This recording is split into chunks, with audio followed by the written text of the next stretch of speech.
Hello and welcome to this very special edition of the Irish Wrestling Podcast. My name is today Mark O'Brien at WrestleBrobs. I'm joined by a very special guest today. A lot of you may be familiar with his work from written word with pieces like places like WrestleZone rather, also in spoken word with several different outlets, be it from AdFreeShows, the premier streaming network, working with legends such as Jake the Snake Roberts, to all the way to the likes of Ted Dibiase, and also doing a huge amount of work with his old brother, living the dream, a familial tie-in, a familial appreciation of wrestling with his brother Dominic DeAngelo as well. We're joined by the one and only Mr. Marcus DeAngelo. Marcus, thank you very much for taking the time today and joining me. How are you? Mark, I'm doing great. Thank you so much for having me on, and thank you so much for taking an interest in all the work that I'm doing. I'm happy to have the opportunity to chat with you about it. No problem at all. As I said beforehand, during the pandemic in particular, WrestleZone was my kind of go-to for news. I really it was just my news site. I found it very succinct and detailed, and also the kind of the shows that are being put out there in conjunction with the news site were very enjoyable. And there was a huge amount of overlap between your shows and just the kind of fun, spontaneous nature of them, be it like WCW rewritten, Get the Tray Tables, The Job Guys, and many more. Two Dynamite Dudes on a Rampage. That was a particularly funny one during COVID as well. So, how's your own wrestling journey been? I suppose like you've obviously started out with a kind of smaller outlets, working up through doing some fun pieces with the likes of WrestleZone, to obviously being working with these huge outlets now, be it like AdFreeShows, working with some legends across the space as both a podcaster, producer, writer, whatnot. What for Irish fans who may not be familiar with your work, how would you outline your own journey thus far? Well, really, the entire journey really starts and ends with my brother Dominic. Dominic got a job with WrestleZone in 2018. And along the way, he started to tell them that he would like to do some podcasting for them. And Dominic and I have always been really close. We both grew up in theater, so like performance was really nothing new for us. And so Dominic had started in with a podcast. He was like, "Hey, what if you got on here with me?" I'm like, "I'm just some guy. I'm not even like a journalist. Like, I don't know that really I really have a place to give wrestling opinions." And he's like, "No, man, like you're great and you've got a good personality. You're funny. You should come on here and do it." And I'm like, "Well, okay." So gave it a try with Dominic on WrestleZone, and yeah, as you mentioned, a little stop and start here and there, a couple of different projects that we did. And you mentioned WCW Rewritten. That was a really fun one that we did for a very brief period of time, where we started right after Starrcade 1997, and we were just rewriting the history. Like, hey, what would happen if maybe WCW had better creative? Could they have continued on, into the 2000s? And so we experimented with that, and right in the middle of that, saw a job opportunity with AdFreeShows. I got the job, and next thing you know, I had to give up on all my WrestleZone duties to focus on some AdFreeShows work. That's amazing, man. It's funny you said that. I'm just a guy with whose opinion do I have? Like, if you look on Twitter, everybody thinks they have an opinion. It's a lot more entitled. So it's quite refreshing to listen to somebody who may not value their own opinion as much in the wrestling space. But that no, Right. that's really cool, man. Like I said to you before offline, you're kind of living the dream. Particularly two young guys have grown up together appreciating wrestling. Wrestling's not something that everybody enjoys. It's very much a niche thing that particularly at times of the last 20 years whereby it may not be the coolest thing to enjoy. So to do something with your family and do something with your brother, obviously you're literally living the dream. To continue on from that now, you're obviously working with AdFreeShows. You're working under this now juggernaut banner AdFreeShows. You're working across many different shows, and you're also facing the face front of a number of different shows, working with the likes of Ted DiBiase and Jake the Snake. What's that been like, kind of going from just doing some bits and pieces with your brother to suddenly being a friend to all these different legends of the business and producing with them to the point where they trust you with their careers and their history? Man, it's been a really fascinating journey. So initially, I was hired by AdFreeShows to do social media Mm, for a lot of their show accounts, and help guys like Arn Anderson and do it for Jeff Jarrett's podcast. And then next thing I knew, I was doing social media for all of the AdFreeShows. mm. And so as I'm working on it, Dominic along the way would say like, "Hey man, do you think you'll ever do a podcast with AdFree, or are you ever interested in hosting another podcast?" And really, I have to tell you, Mark, the whole time I was very resistant. I was like, you know what, man, like I'm good. Like I'm working for AdFreeShows. I'm making my living in podcasting, getting to hear all these wrestling stories. Like I don't really have the itch to be a host. Like I'm good. And then before I knew it, the opportunity kind of came my way. I became friends with Jake Roberts. I met him in Dallas for WrestleCon, whatever it was, a year ago, 2 years ago. I think it was a year ago. I met Jake, and we became tight and stayed in contact. And I started to help him out a little bit on his social media because he's on there, and he was trying his best, but he doesn't maybe understand all the nuances. Yeah. So I helped Jake out, and Conrad had heard about my relationship with Jake.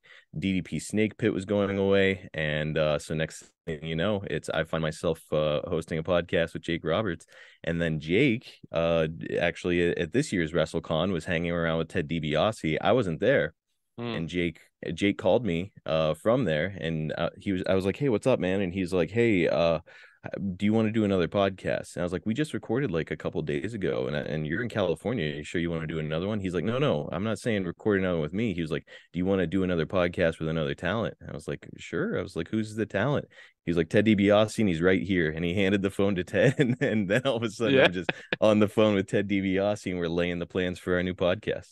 That's hilarious. Like, I mean, at that point, when somebody puts you on the spotlight, that you can already turn around and say, "No, I'm not. I might have my hands full, but okay, I'm now doing a podcast with you as well." No, that's brilliant, Right. man. Like, and what, like, that's obviously you're working with two, I suppose, complex characters in that sense. Like, you've got guys who've got such long storied histories. Be it like Jake, he's obviously got a lot of his own troubles in the public eye as well, and obviously see his turnaround and his journey, to the point where like, even on his podcast lately, he's talking with you about getting his own creative juices flowing and offering wanting to take over 15 minutes of All Elite Wrestling television per week. And how has that been for you to maybe from the start of your journey working for him to see him now flourishing? I know he's had his own kind of personal health problems the past couple of years, actual physical health, not nothing to do with substance or anything of that nature. But what's that been like for you to see him, a guy like that, get his confidence back, regain his life as well, working hand in hand daily with him?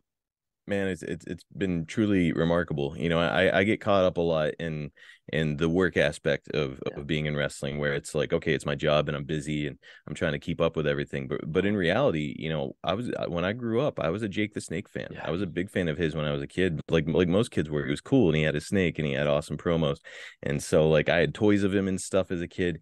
And so I was rooting for Jake even before I got into podcasting or wrestling. Mm. I was rooting for Jake the whole time, and so thrilled whenever I heard that he was healthy again and on the right track, had his head on straight. And now as I've gotten to know him and become friends with him, it's even greater for me to get to see him and his progression and kind of see that light in his eyes whenever I ask him something. It's like for him, it's this immediate Mm. recognition and able to reach back, decades to talk about some stuff. And man, it's to say it's rewarding would be an understatement.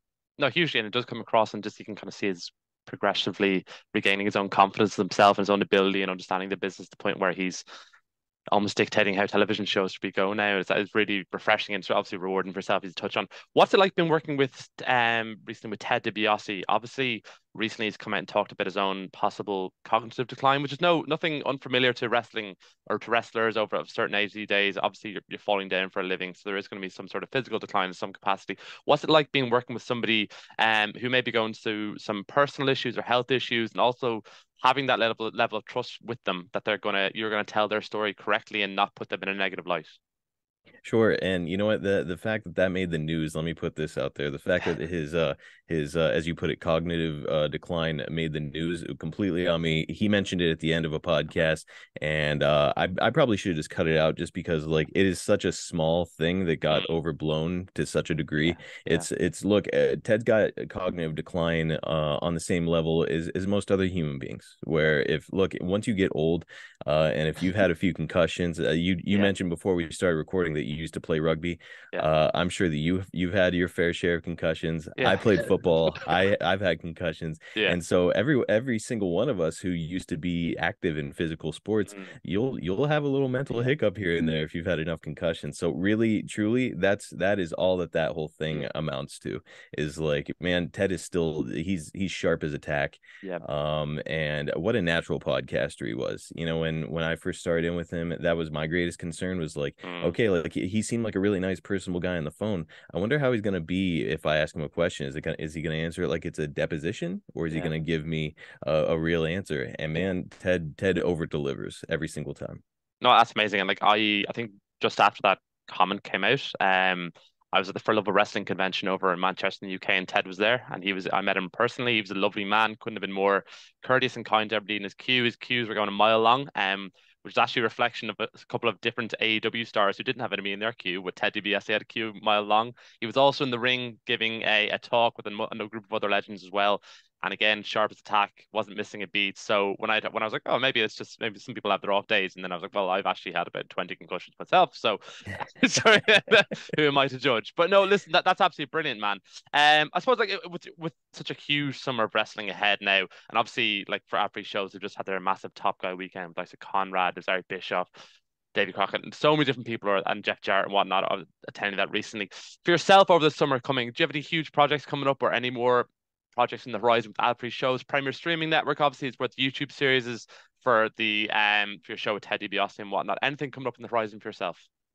Well, so I was there over the weekend in Huntsville, Oh, amazing. for Top Guy weekend. Yeah, so that was kind of our big thing this summer, where we were all kind of getting all set for that. And man, what a rewarding experience it was to be a Top Guy weekend. I am blessed to be in the position that I'm in, where I get to spend a lot of time with the wrestlers and get to do like all these really cool, unique things. However, I have to say that being at Top Guy weekend and getting to see the reactions of the fans and see how much all of these experiences that we set up, and specifically, I'd like to shout out Evan Polisher, who's a guy who works behind the scenes for Mhm. AdFreeShows.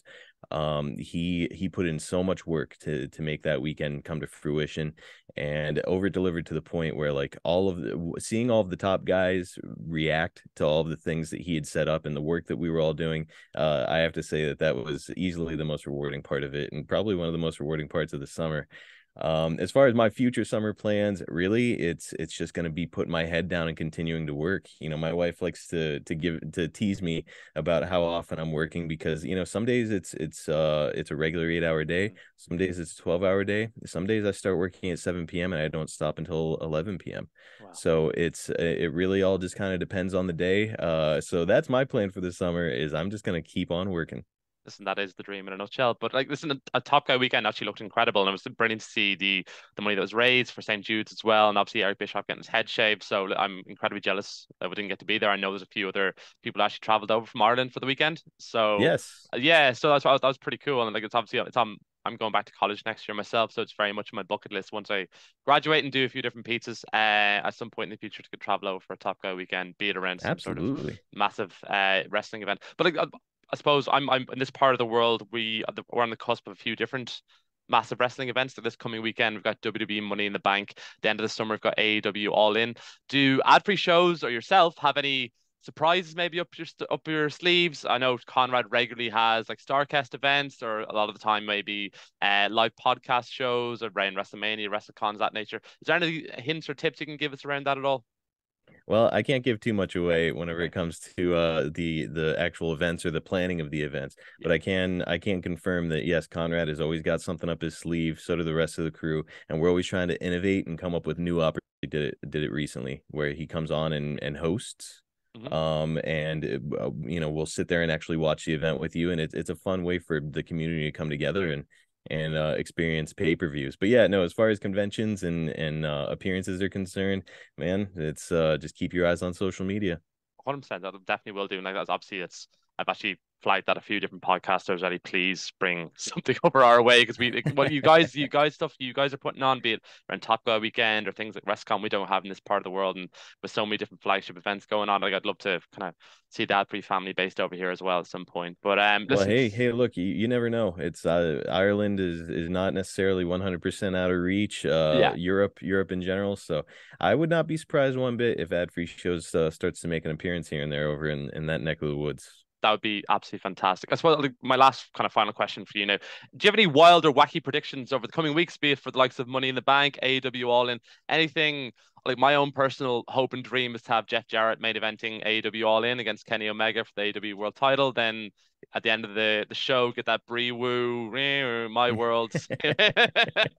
That's my personal hope and dream. I've flagged it to a few other people and they're not too happy with that. But anyway, do you have any wild or wacky predictions or hopes for the summer ahead? Hey man, I'm with you on Jeff Jarrett. Let me also say that I've shouted out Evan Polisher, my brother Dominic, and of course Conrad. But another guy that's helped my career more than I can ever begin to say is Jeff Jarrett. I produce his podcast, My World, and he and I have become close friends, and he has done so much to help my career. But yeah, I'm with you. I want to see Jeff Jarrett at least get a title shot. Like let's get us that far. But really, it's I mean, he's arguably the best heel in professional wrestling. I was there for Ric Flair's last match last Amazing. year, Yeah. and man, I have never in person. I've been to a lot of wrestling shows. I've never seen so much heat for somebody as Jeff Jarrett got when he came out for that match. That's the greatest entrance I've ever seen in wrestling. It was just pure pantomime, pure vitriol. That was absolutely incredible. But listen, it was great to know we're on the same wavelength on that front as well. And Jeff actually sent, I actually emailed Jeff about something completely separate a while back, and he sent me a lovely email back, which really helped me and appreciated at the time. So listen, I completely echo your sentiments of how lovely a guy he is, despite what he appears on television. But listen, Dominic, thank you very, very much for your time. You've been incredibly generous this evening. Not jealous. Do really do appreciate it. And listen, if any Irish wrestling subscribers are out there, please follow all of Marcus's work, be it across AdFreeShows, Premier Streaming Network, across YouTube, Spotify, wherever you get your podcasts from. It's incredible work being done there with Jake the Snake Roberts, with Ted Dibiase. Obviously, go back, check out all his work with WrestleZone and the likes as well. Marcus, one more time, thank you very, very much. I really do appreciate it. Absolutely, Mike. I really appreciate you having me on and getting to chat with you. I hope we can talk again sometime soon. Fantastic. Thank you, man.